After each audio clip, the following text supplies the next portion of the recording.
He returned rich and found the children he abandoned. The road was silent under the burning afternoon sun when a woman bent beneath firewood took one last step forward. 2 little girls followed behind her, bare feet, serious eyes. Then a black luxury SUV stopped. The engine went quiet. Inside that car, a powerful man forgot how to breathe, because standing in front of him was the woman he abandoned, and the twin daughters he never knew existed. In the next few minutes, one lie would be exposed, one family would be shaken, and a man who built an empire would be forced to face the one thing money could never erase. Before we begin, tell us in the comments where you're watching from and what time it is for you right now. And don't forget to hit that subscribe button so you never miss any of our upcoming videos. Kofi Mensah hadn't seen this road in 10 years. From the tinted windows of his SUV, the village looked smaller than he remembered. Poorer. The kind of place successful men left behind and never looked back. But his grandmother was dying, and even men who owned hotel chains had to come home eventually. His driver slowed as they approached a narrow stretch where the forest pressed close to the road. That's when Kofi saw her. A woman, mid-30s, walking with the careful exhaustion of someone who had carried weight too long. On her back, a massive bundle of firewood. Behind her, 2 small girls, maybe 8 or 9 years old, each carrying smaller bundles of their own. The girls wore faded dresses that had been washed so many times, the original colors were just memories. Their feet were bare, dusty, moving in perfect synchronization. "Stop the car," Kofi said quietly. His driver glanced in the rearview mirror, confused. "Sir?" "Just stop." The woman didn't look up as the SUV came to a halt beside her. She kept walking, shoulders squared despite the load, 1 foot in front of the other. The girls matched her, pace exactly. Kofi opened his door and stepped out onto the red dirt road. "Amma?" The woman stopped. For 3 full seconds, she didn't turn around. When she finally did, her face was carefully blank, the expression of someone who had learned not to show surprise, or hurt, or hope. "Kofi," she said simply. Her voice was steady, flat. He stared at her, then at the 2 girls who had moved instinctively to stand on either side of their mother, protective despite their size. That's when he saw it. The girl on the left had his eyes. Not similar eyes, his exact eyes. Dark brown with that unusual gold ring around the pupil that everyone in his family had. The shape of her face, the way she held her chin slightly raised even while exhausted. His mother used to stand exactly like that. The other girl had Amma's softer features, but when she tilted her head, waiting, there was something in the gesture that made Kofi's chest tighten. "These are," he started, but his throat closed around the words. "My daughters," Amma said firmly. "Abena and Akosua. Girls, greet Mr. Mensah." "Good afternoon, sir," they said in unison, their voices polite and distant. Mr. Mensah, not uncle, not anything else. "How old?" Kofi began. 9, Amma cut him off. "They'll be 10 next month." The math crashed over him like cold water. 10 years ago, he'd left this village for university in the capital, left behind his grandmother's warnings, his mother's disappointment, and Amma, his childhood friend, his first love, the girl he'd promised to return for.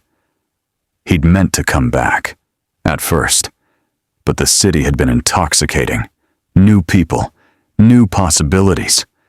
And then he'd met Victoria, sophisticated, connected, from a family that moved in circles where business deals happened over cocktails and futures were built on the right last name.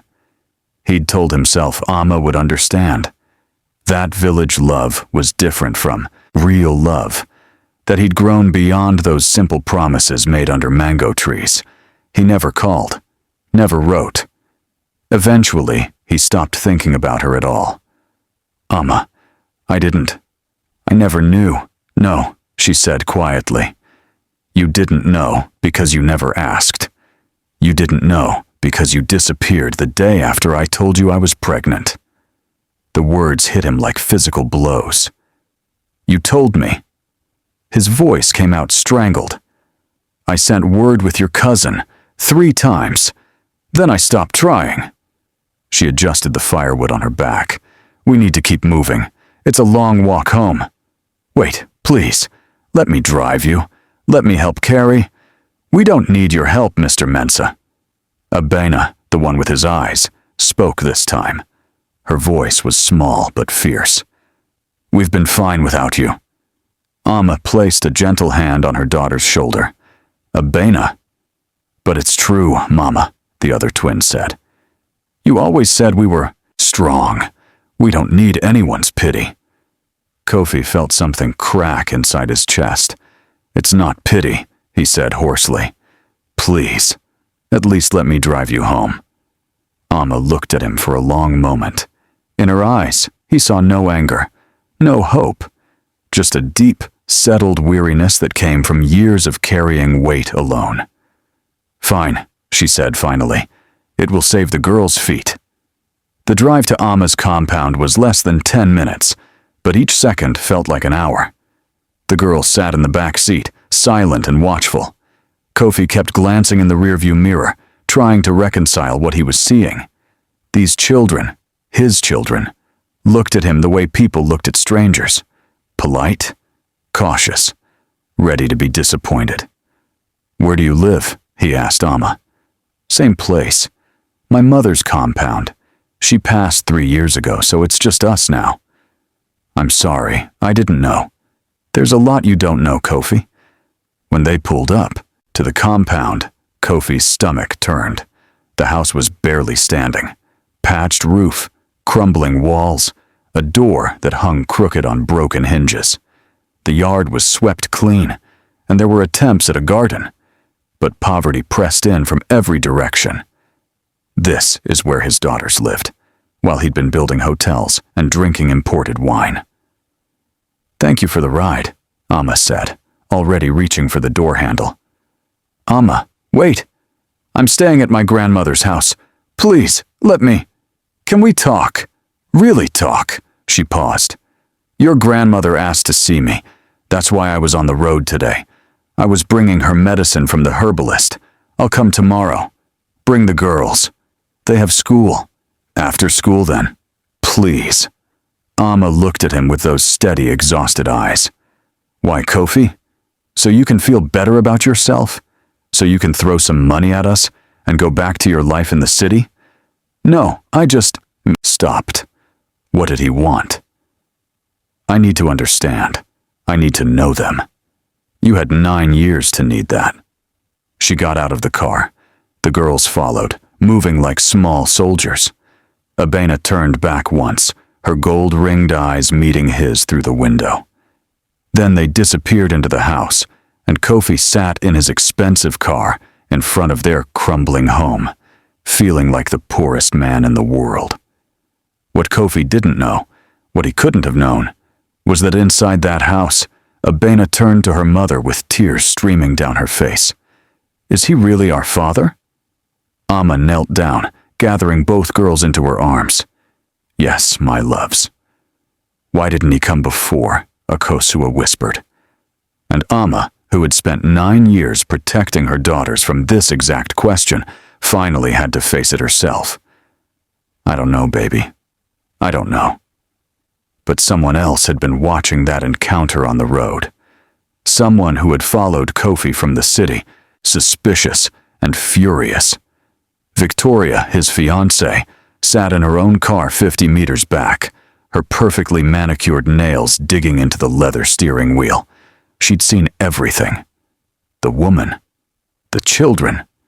The way Kofi's face had gone white with shock. And she was already making plans. What happens when Victoria confronts Kofi? When his grandmother reveals the truth she's been keeping? When the entire village learns what kind of man he really is? The truth is coming. And it will cost him everything. To be continued. Now tell us in the comments. What would you do if you were Amma? Would you let him back into your life, or keep your daughters protected from a man who already abandoned them once.